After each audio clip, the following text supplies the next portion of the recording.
在今天的单元，我们邀请到了镜新闻双语主播 Gino， 在这个单元跟他聊到了他当双语主播的点点滴滴，特别是在如何跟不同文化的来宾进行访谈，如何让 small talk 更自然，还有如何巧妙的翻译而不失语言的节奏，还有如何让念稿也听起来更自然。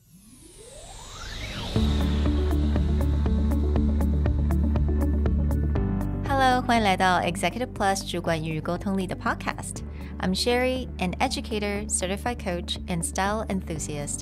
我相信专业有效的沟通是语言跟逻辑的完美结合。And I'm Nick, a startup consultant, corporate trainer, and late-night gaming junkie. I believe great communication requires the right mindset and solid frameworks. 我们希望带给大家职场英语的技能、跨文化沟通技巧与其他能帮助您成为出色领导者的工具。Join us each week as we share our experience, research, and methodologies to take your communication and language skills from good to great.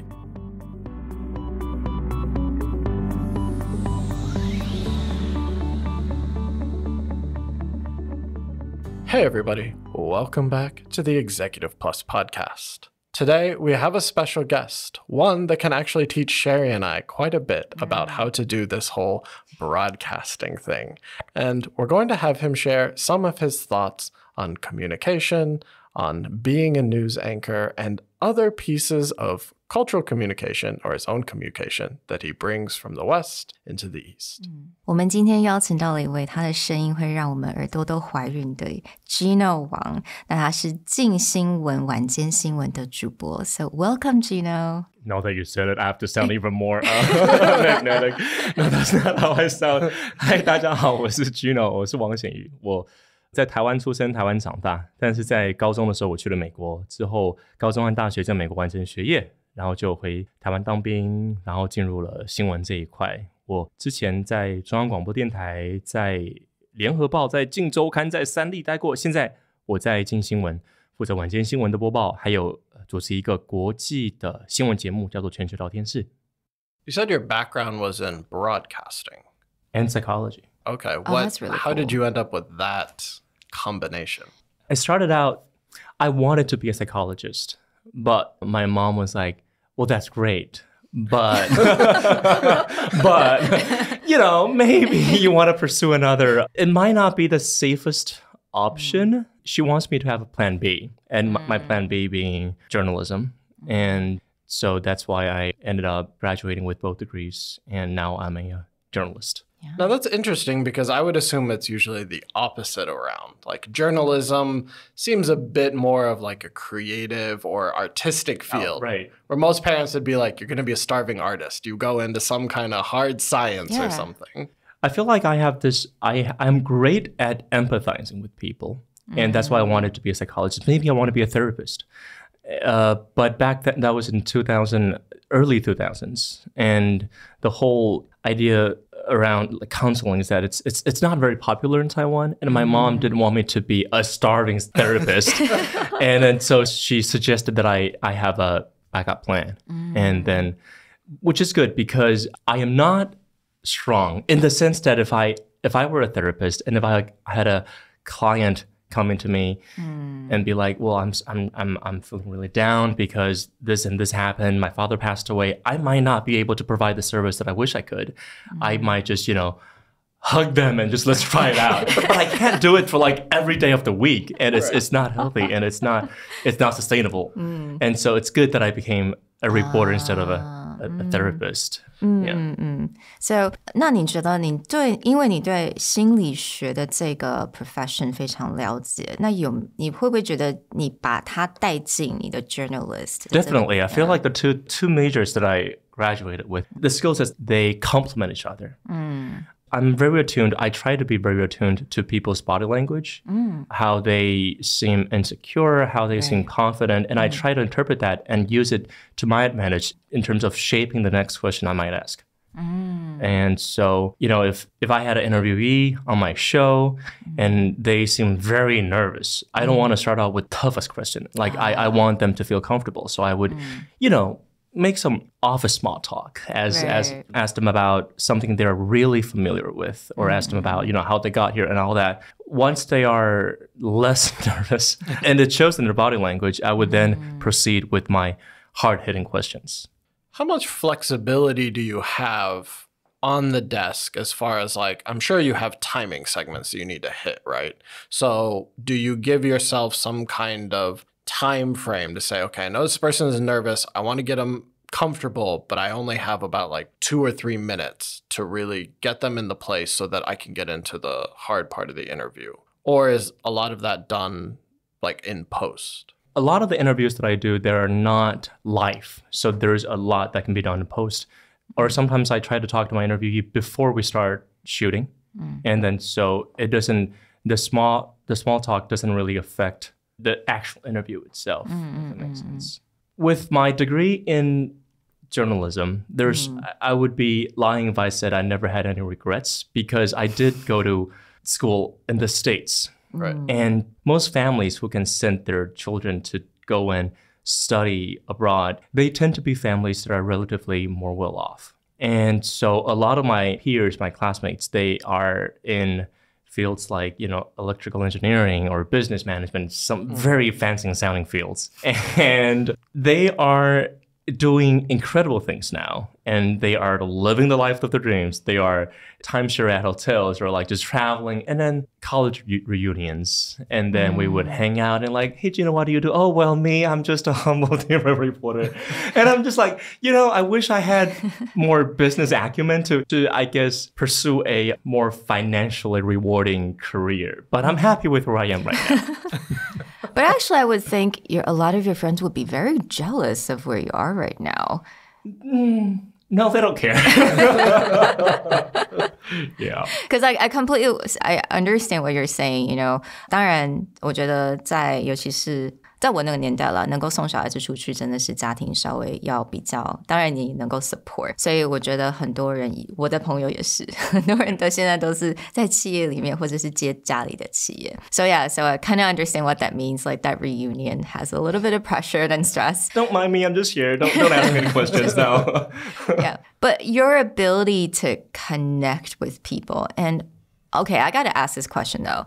Do you know you have such a great voice growing up? When I was in middle school, elementary school, I did enter speech competitions, 朗读比赛. I was the champion. I won.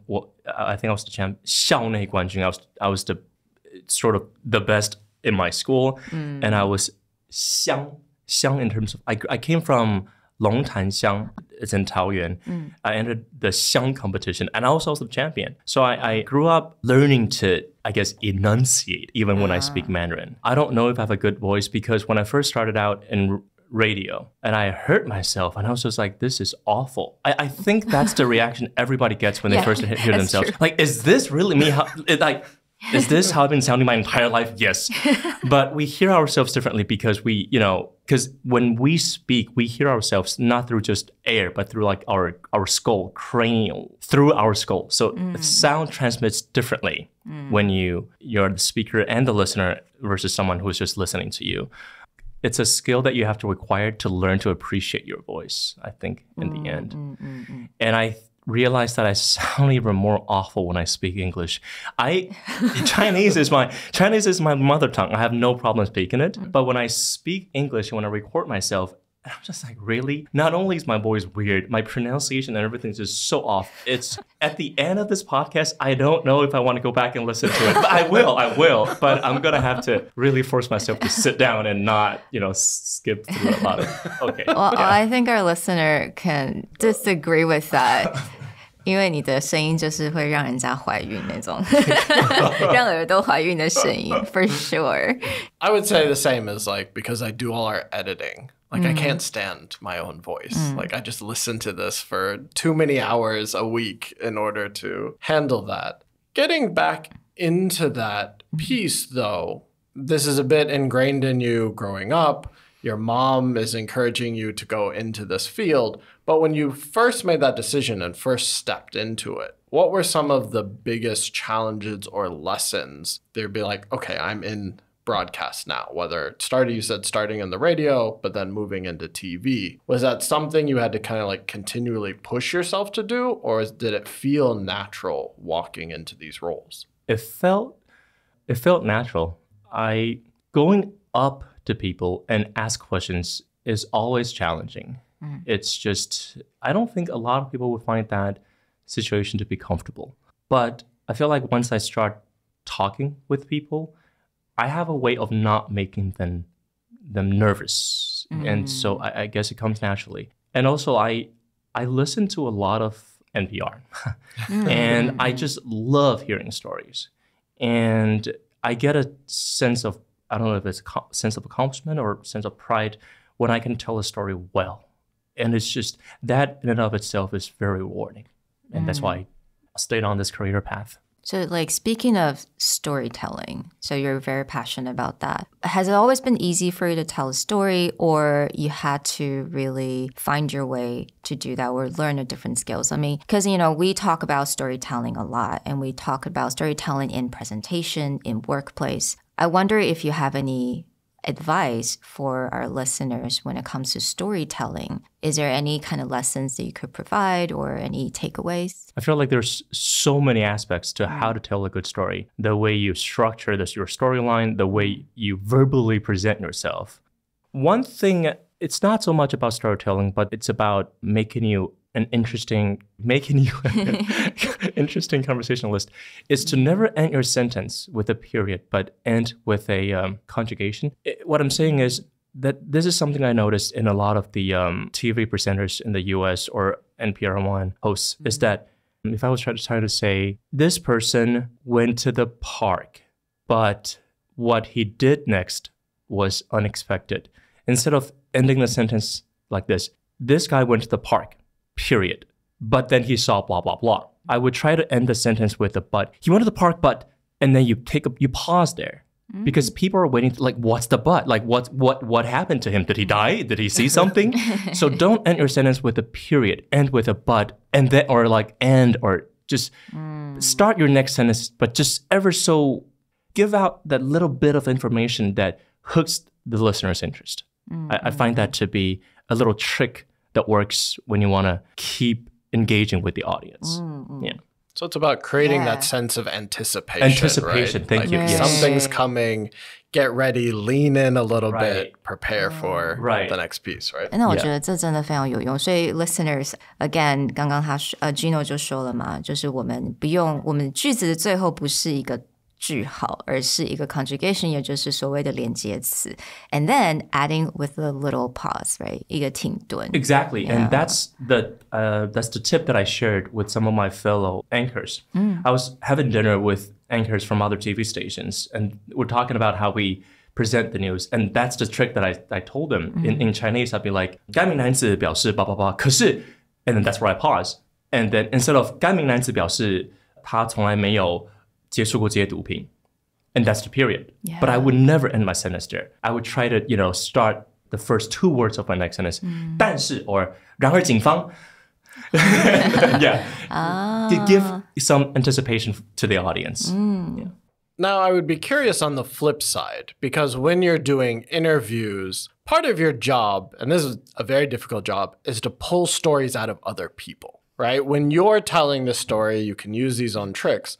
But do you have any go-tos of like when you're interviewing someone and maybe you feel that their stories are a bit flat or their tone is a bit flat? Is there any way that you like phrase questions or any suggestions you give them in order to elicit a better quality story? One way to keep the conversation going is to repeat what the person has just said. Maybe the person has just adopted a dog. Oh, you adopted a dog. And then the person would be like, oh, yeah. And then, so instead of always asking with an open-ended question, you can just repeat what they have said. But if the person really is just a flat talker, sometimes there's no coming back from that. It's just, this is your day. So that happens. And sometimes I would have to take it upon myself to make the show more interesting. I would have to be the entertainer. I would have to sound a little more dramatic in terms of how I phrase my questions. Or It's not the most, I guess, journalistic thing to do, but for the viewers, they would appreciate it instead of having to sit through someone who talks in monotone. You have to take it upon yourself to spice up the interview a little bit. How do you play with that balance between maybe training-wise from your degree versus your experience? Like, what is the proper journalistic path? I have given up a lot of my principles.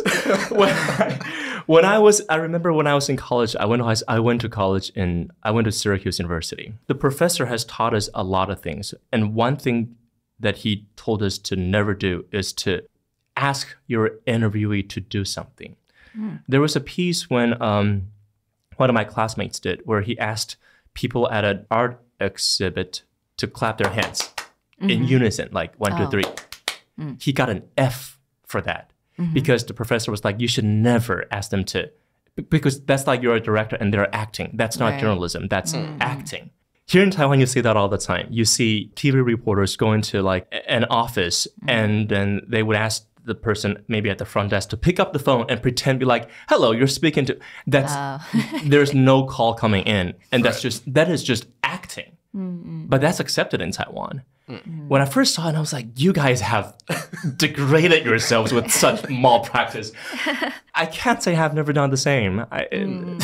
Sorry, the compromises we have to make for a living. Sometimes you got to stage what you got to stage for the... Yeah.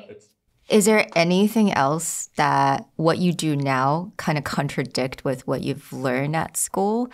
I mean, could be from cultural standpoint, or it could just be time, because I'm sure when you went to school back then and now, journalist is very different, right? I realized that it's harder to write news stories in Chinese in the sense that, and this, I'm going to go bilingual here. Yeah. In English, it's easy to say things like, President Biden made this announcement and it comes after so-and-so did this. So they would present the news by giving you what happened latest. Like Biden said this like 10 minutes ago. And that's because last week, Blinken said this and that. Whereas in Chinese, we don't have that phrase. We can't be like, 拜登总统表示什么什么什么，而这是因为 Anthony Blinken 怎么样怎么样. You don't hear that in Chinese news. So in Chinese news, a lot of time they would give you the background. 最近美中关系 blah blah blah blah blah， 而这导致上个礼拜中美 blah blah blah blah。因此昨天拜登总统 they would give you the background and then lead you to what happened like 5 sentences into the news. Whereas in English, you can give your audience what happened, like literally yesterday, and then give them the background like in follow-up sentences.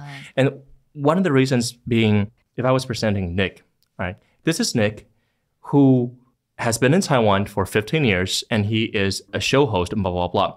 So I let the audience know, this is Nick, and then there's a clauses, right? The adjectives comes after. Whereas in Mandarin, we don't have that kind of phrasing.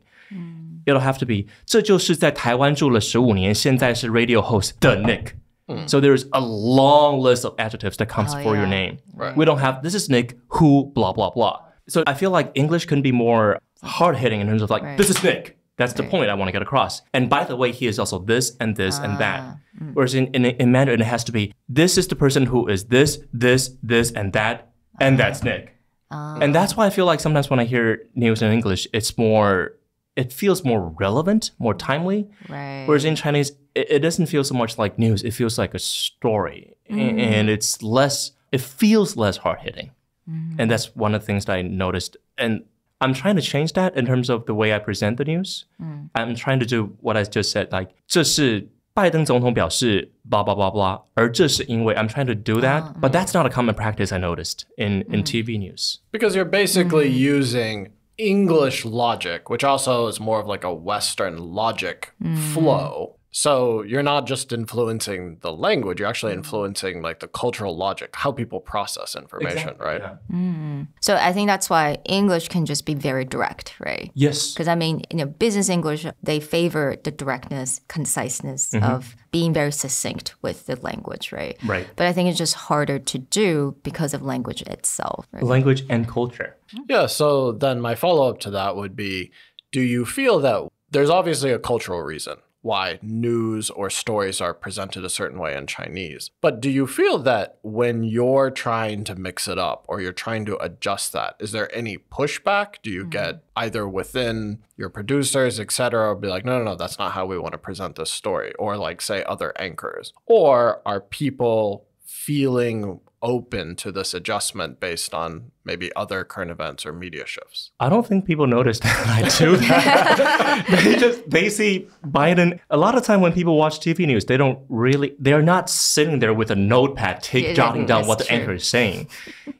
I don't get pushback, and that's as good as I'll get as a response from my producers or my viewers. But I do have a lot of leeway in terms of how I present the news. One thing that I noticed, and this is not just about news, it's about, in general, how people translate things.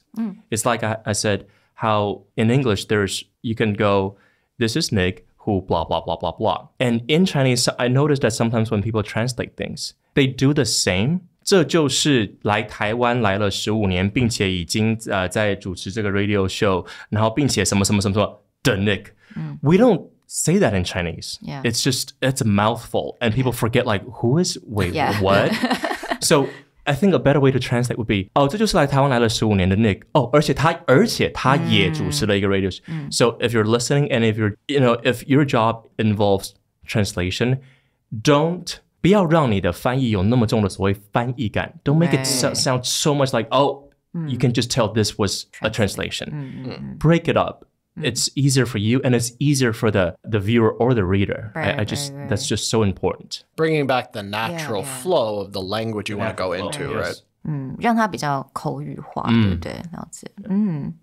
To shift gears a little bit outside of your current role, media as a whole, I wonder, in Taiwan, how do you feel that there's a media shift? I'm thinking more along the States of, traditional news media, print media, even TV news is feeling so much pressure from people getting their news online or from social media or just reading. Like I know in Taiwan, a lot of people just use Line News as their main news source. How do you feel about that? And where do you see your role going forward? I feel less and less relevant.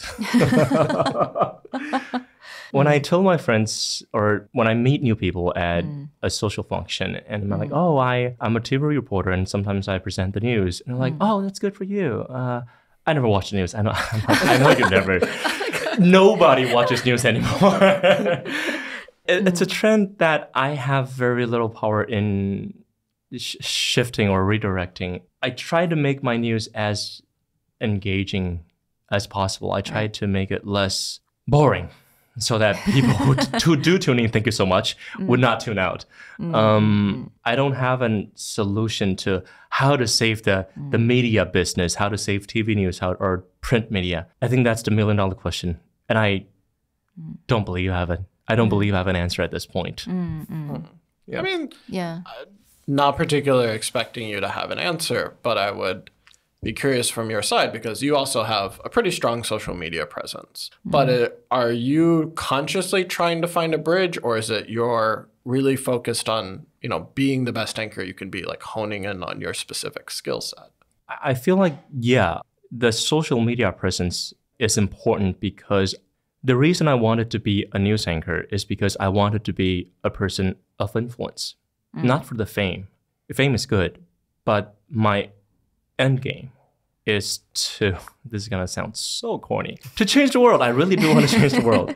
So I wanted to be a person that people recognize so that my words matter, what I say matter. And I want to use this for good. I want to help people who are less fortunate, who are less well off, so that they can have, a better life. The reason being, I come from a single parent family. My father passed when I was 1, and so it was my mom. And so imagine a woman having to raise a family and then being able to send her only son to the States to study. I have a lot of respect and admiration for that woman. We don't always get along, but I love her. And there are a lot of families in Taiwan who are definitely in need of help. Just like my mom was when she was raising me.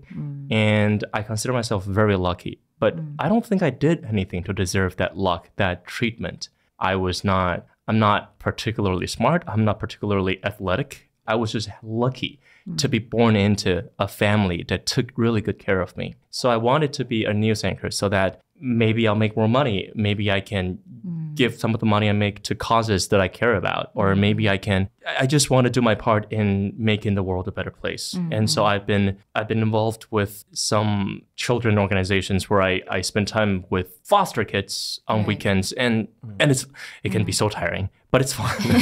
And so I guess that's why I wanted to have this social media presence, because I want to steadily grow my influence, my fame, if you will, and so that more people will get to know me and I'll have a broader reach and broader influence. Yeah. That's very admirable. I mean, that's a really amazing story. From what I can hear is that you wanted to use your voice, right, to really help the people in need. Yeah, people in need. Yeah. So, I mean, is there any particular organization that maybe our listeners can look into that you're...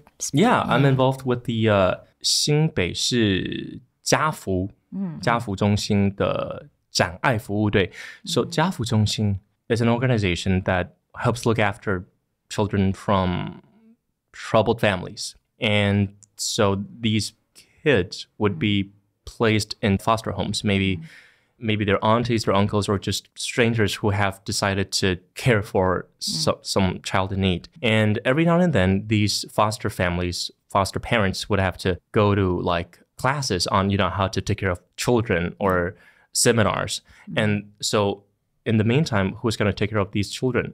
We would. So we would take them out and go to visit a museum or like an outing or like play games and just to keep them company. Right. And that's fun. And which is also the reason I have decided I would never have kids, because oh my god, I love spending time with them, like maybe like, a few hours or like a day, but like once a month.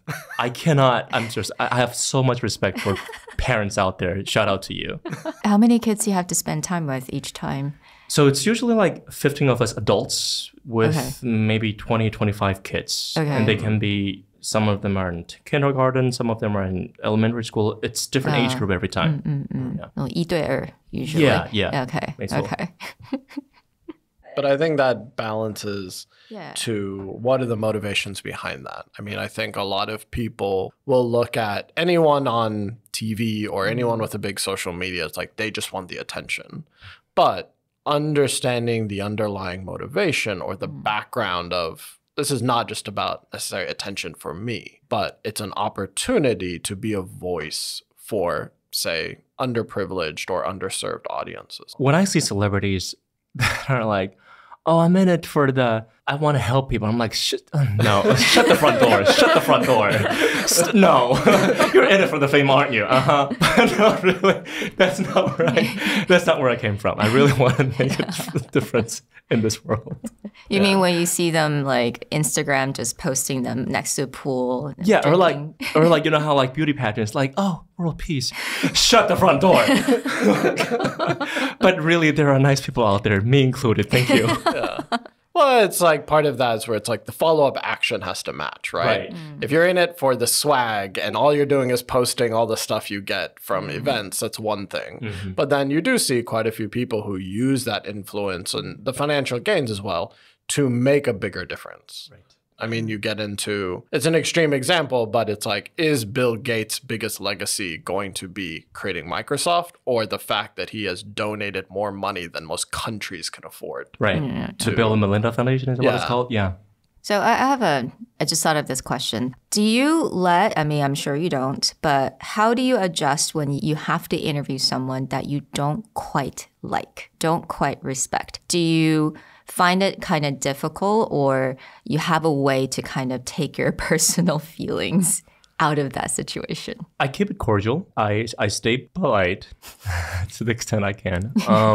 We want to keep it professional. And I don't want... There is a 15-minute segment I have to fill. If I 如果我跟他大吵一架，以至于 there's no interview, well, my producer is going to be really upset with me.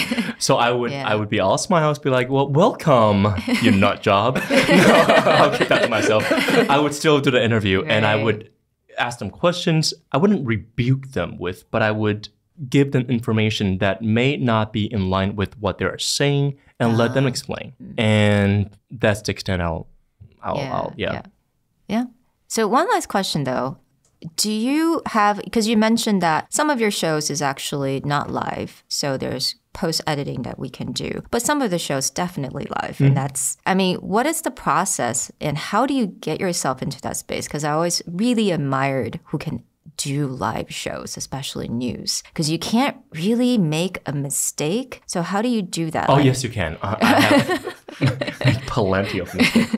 So that's one of the questions I used to wonder before I went into business. And that's the question I get asked a lot. Like, what happens if you make a mistake? Own it and move the F on. What I'm saying is, when I started out in college and when I fumbled, I would be like, oh, excuse me. And then I would proceed with my story. My professor said, don't apologize on the spot because this just draws attention to what you just said. Right. Just move on. And so in Chinese, I'll be like, instead of, so maybe I was presenting Joe Biden. Instead of president, I said, 美国国务卿拜登, 美国总统拜登表示, just move on like nothing happened. People forgive you because they know it's life and people make mistakes. It's human nature. Do you still get nervous going into a live situation, or is that just like another Tuesday for you? Another everyday for you. I really have to say that live news is no biggie for me. This, what we were doing right now, this podcast, makes me way more nervous. I was thinking about it last night. I was thinking about it on the way here. Even had to take a coffee break before I came to the studio. This is way more intense. Live news it's become second nature to me. So, and also there's a teleprompter literally right in front of your face. So you can't worry about, I guess, blanking out or because there's always, a prompter of some kind to save you from embarrassment. The trick, I think, to being good on TV is to sound natural. Yeah. Because very often you see people who just started out in the business and they sound, they're reading off of a teleprompter. Yeah. 昨天美国, it's just like, that's not how people speak. But that's how we learn to present the news. And so I guess over the years, one of the skills that I acquired that I'm really proud of is to how to sound natural, even though I'm literally reading something. Maybe you don't want to be a TV anchor. 如果你只是想要让你的沟通更容易的理解, is to break up your sentences into little clauses, pieces. So for example, if I had something to read, let me just grab a book from the shelf back there. I'm reading a passage from 麦肯锡写作技术与逻辑思考，为什么他们的文字最有说服力？看问题永远能击中要害。Page 182. There's a sentence that goes, 例如在某份关于经营策略的文书当中，充满了片片段段叙述自家公司的讯息。原本以为接下来 what did nobody understood what I just said. Right. If you want to make yourself more understandable, 例如在某份关于经营策略的文书当中，所以在某份关于经营策略的文书当中 that's a mouthful. Like just if I just read it as it is. So you want to break it up. 例如在某份 and then I pause. 例如在某份关于经营策略 because that's the takeaway from the sentence. 例如在某份关于经营策略的文书当中 the 文书当中 it's not important. It's a book about something. Like I don't have to put emphasis on that. And so that's the key to make yourself authoritative or more understandable is to 你要帮大家先划重点。you have to do the highlighting for the listener. Yeah. That's the skill that I use when I present the news is I try to highlight the information so that I'm not just reading in monotone a news to the audience. I do have to go up and down. And so that even if the audience was, making dinner or maybe not vacuuming or just tidying out his apartment, they could understand what's happening with ease. Right. Because those key points are just getting Yeah. right. And I love it you talk about chunking. Chunking. Yeah. Thank you. Yes. Because we talk about that in English as well. Like we chunk and we group certain phrases and words. Exactly. And you put emphasis on that, right? But I had no idea that you can do that in Chinese as well. I had to learn that 10 years ago when I just started out. My news was bland and I fumble a lot. And then one day I was just like, I had enough. Why am I so bad?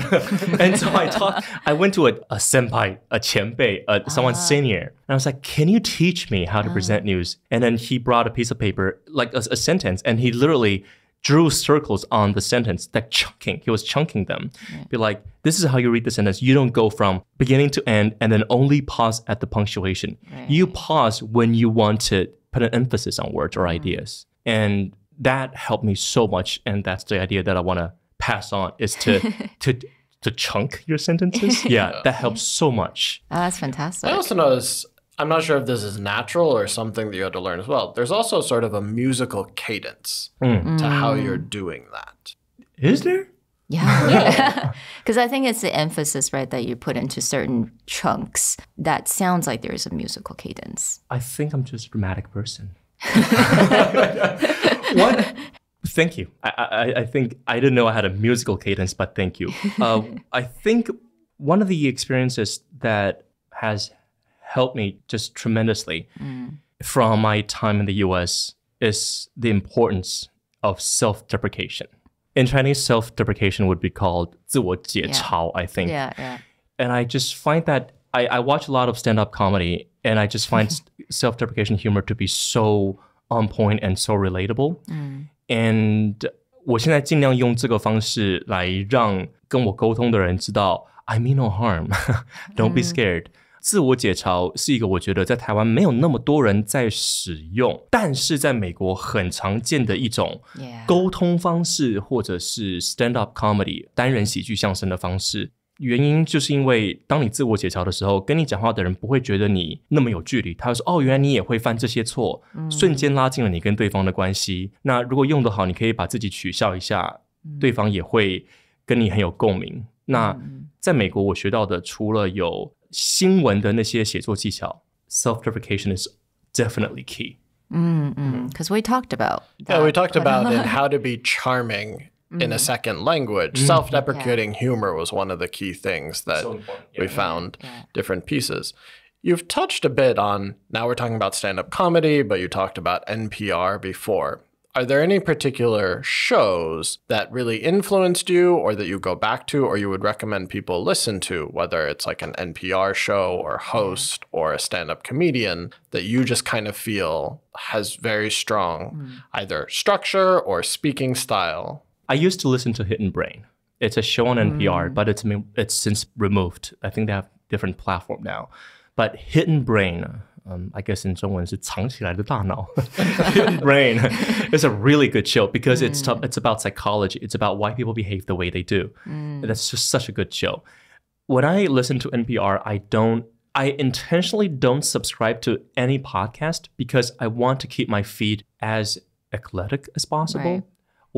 我尽量想让我的 source 可以多元一点。好比说我可能对心理学有兴趣，但我尽量不只听心理学的。我喜欢 NPR 有时候丢给我一些可能关于 football, which I couldn't care less about, but I still want to listen to it. 因为我想要学，好比说里面有一些关于 football 的一些 vocabulary 是很有趣的，或者是一些关于可能美国的华盛顿特区最近新盖了一个什么 subway line, I couldn't care less, but 我会想要听他们怎么样把这个东西讲得有趣。所以我认为无论是学习语言，或者是你只是想要了解世界大事，尽量让你的 source 让你的来源可以多元一点，我认为这是会有帮助的。所以如果我要 recommend a show, 我可能会想要推荐的是 Hidden Brain。那至于 presenter, 我认为 NPR 的人真的都很厉害，所以我没有一个 one name that I want to pick out. 大家都很强。What about stand-up comedy then? Because you mentioned that. I like Ellen DeGeneres, even though she's about to be canceled. But before the whole thing. So Ellen DeGeneres is a stand-up comedian in the U.S. Yeah. She has her own show. 但是她在之前 COVID 的时候，她有一些争议，因为她住在一个几千万的美元的豪宅里面啊，她在里面你可以基本上可以举办运动会的豪宅，超级 super spacious。然后她说 I feel like I'm in prison。People are like, really? 加上他还有很多过去的一些在制作节目的言行被指出说他有点 abusive， 好，他有很多的问题，所以他好像他的秀准备要被 cancel 掉了。但是在这一切爆发之前，我认为他的讲话方式还有他写的书是节奏非常对，笑点都来得很对。Ellen DeGeneres 或者是 Trevor Noah， 大家都很棒。Yeah, unfortunately, both of them are.I think Trevor Noah he left the show. Well, he right? left the show. He left the show. But I think that was of his own accord. Oh, okay, I see. Yeah, Yeah, he wanted to move on. But his comedy is fantastic. Yeah, absolutely. Storytelling. If you want a storyteller, I don't know if you read Trevor Noah's book. I haven't. Right. If you get a chance, it's fantastic, especially the audiobook. I'm sorry, one name. Amy Schumer. She can be so raunchy. She can be so bad. But I watch so many of her skits.She has no limits. She definitely has no limits. It's not suitable for this podcast or a lot of podcasts. But I like her sense of humor and the way she keeps it real. Right. I'm sorry. Yeah, okay. I had to throw it out there. Absolutely. Sarcasm is the last thing that I want to share. 我觉得中文里面不太有 sarcasm. 现在 sarcasm 在网络文化里面翻译叫做反串。意思就是讲反话。我记得我有个印象是以前那时候我跟一个在美国认识的台湾同学，我们回台湾好像要补习还是什么的，然后他有一次在补习的时候，补习班老师给了一些功课，可能是我们在准备 SAT 还是什么之类的时候，然后我那个好朋友就翻那个白眼说可以再给更多功课吗 Jeez 好 Can there be more homework 他旁边同学说真的假的你还要更多啊你不是这样很多了吗对对 She did not, her friend did not get the sarcasm 我认为 sarcasm 在英文里面是个非常重要的一个沟通的方式的技巧但在台湾这个还没有很 popular 但我觉得 sarcasm if done right can be so entertaining 那我注意到随着 meme 迷因的文化现在 sarcasm 有越来越进入台湾的文化当中这是个很好的现象我期待看到更多的 sarcasm 因为我觉得 sarcasm 可以让你的 everyday life 更有趣讲反话自我解嘲人生苦短及时行乐我们就透过 sarcasm 跟自我解嘲吧 Oh, I love that. We're very sarcastic people. We are. I mean, these like the sarcasm, self-deprecating humor, that's something that we've actually touched on quite a few times in the podcast.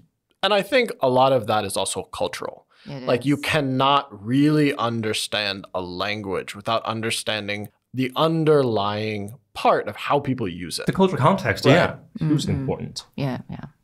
Is there anything else? 比如说你的节目啊，还有什么你想要宣传吗 If I can plug something. Yeah, absolutely. 我现在well, thank you for the time. 我现在在进新闻进电视我负责播报的是晚上6点钟开始到8点结束的晚间新闻那 I like our platform 我很喜欢进新闻因为我们的新闻不会有太多那种什么监视器的画面或者是行车记录器的画面俗称3器监视器行车记录器跟另外一个器我忘了我们尽量给大家 if I can be so blunt 有营养的新闻国际新闻啦或者是一些震惊的经济的新闻 while making it accessible 不要让这些新闻让你看到想打哈欠所以如果你已经看腻了很多那种说哪家的门前死了一只小猫哪家的机车撞了一只什么如果你已经受够这些新闻非常欢迎你来看我们进新闻哪些地方可以看呢你可以上 YouTube 进新闻有直播 or MOD 508台偶尔之后我们可能会上 or waiting 会上有线电视可能会在80几台希望大家可以锁定 Yeah, all right. Thank goodness for 营养的新闻Well, we want to thank you so much for joining us. I think you've just been a wealth of information, both from, your own philosophy of what you had to learn on how to make information interesting. Again, those cadences, the rhythms, chunking, approaching that, but then also just looking at the cultural side of when you're speaking a certain language or maybe diving from what you experience in the US or what you like about, say, English comedy and then bringing that into your own job. Thank you so much for joining us. We really appreciate your time. Thank you. This was my first podcast ever and thank you guys for making it so fun for me. Thank you. The Executive Plus podcast is a Presentality Group production, produced and hosted by Sherry Fang and Nick Howard. You can search us on Facebook, 主管英文 Executive Plus. You can also find us on Instagram, Communication R&D, and email us at sherry@epstyleplus.com.